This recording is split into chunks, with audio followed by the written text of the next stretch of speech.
Welcome back to WJZ at 9. We're at Baltimore Peninsula at Rice Street Tavern. Great place.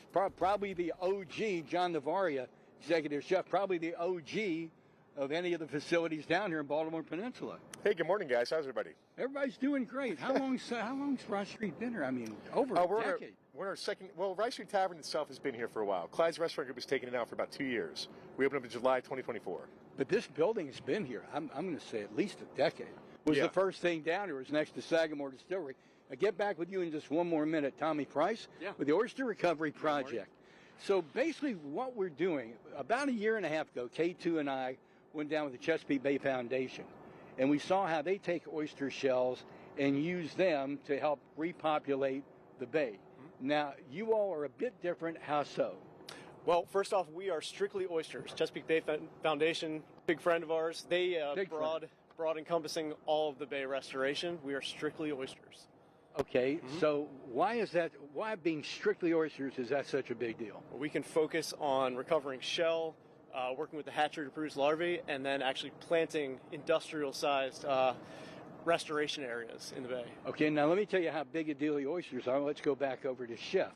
Before we went on the air, we were talking about how many bushels of oysters you guys use annually, how many shells that equates to, because remember, the shell is going to be the home for the spat, which are baby oysters, which become a menu item in a couple of years. Let's throw some numbers out. So we've produced right now with the Oyster Recovery Program about 482.3 bushels of shell. Okay, now that 483, now that doesn't sound like a ton, but let's go ahead and keep putting the numbers down. So that equates to roughly 2.4 million new oysters grown in the actual Chesapeake Bay, as well as, well, individually, how many would that be? 120K? Yeah, I mean, it's unbelievable. And that's just from this one place. Now, how many restaurants, how many businesses do you work with? So we have over 200 restaurants and then I believe 85 public drop sites, and we've collected 380,000 bushels in the last, 16 years. And that is absolutely unbelievable, which accounts for millions and millions and millions of potential oysters. I mean, they're going to be oysters. In a perfect world, every spat becomes an oyster. We know nature doesn't work that way. But you certainly are giving nature a leg up. Definitely. And it prevents landfill shells from going to landfill and being lost forever. Forever, yeah. I tell you what, we're going to have more coming up next half hour, but this is an incredible project. And this time of the year, I mean, you know, you can eat oysters year-round with modern refrigeration raised shell, but technically, if there's not an R in the name of the month, you really don't eat oysters. In other words, the cold weather months, that's the time for oysters coming out of the Chesapeake Bay and going right into your tummy. Oh, this is great. Hey, K2. Yeah. I never thought my remote anchor desk could be a trash can full of oyster shells. John Navaria, Tommy Price with Rice Street Tavern. And we're going to get to that in just 1 second. It's an interesting story of cooperation between Washington, D.C. and Baltimore, Maryland. Tommy Price and Matt, you're with us.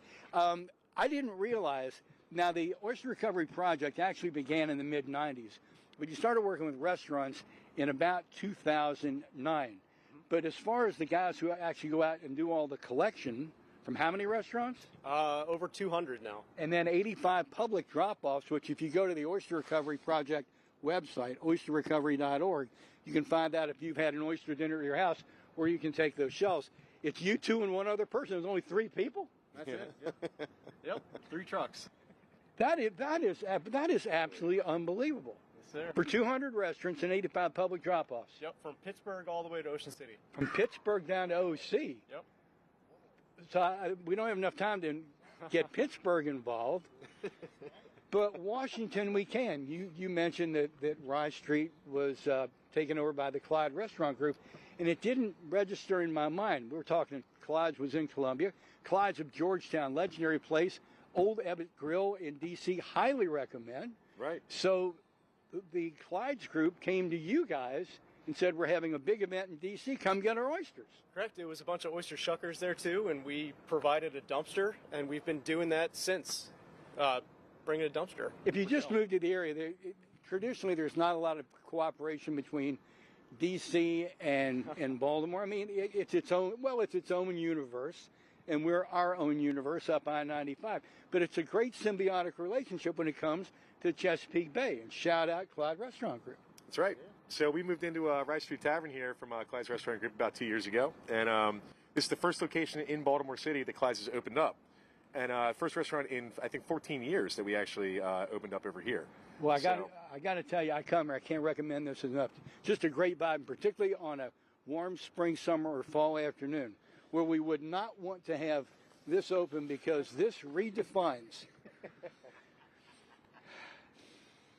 Oh my God. It's like when Robert Duvall said in Apocalypse Now, I love the smell of napalm in the morning. I love the smell of rotting oyster shells in the morning, said no one ever. We're taking a break and coming right back.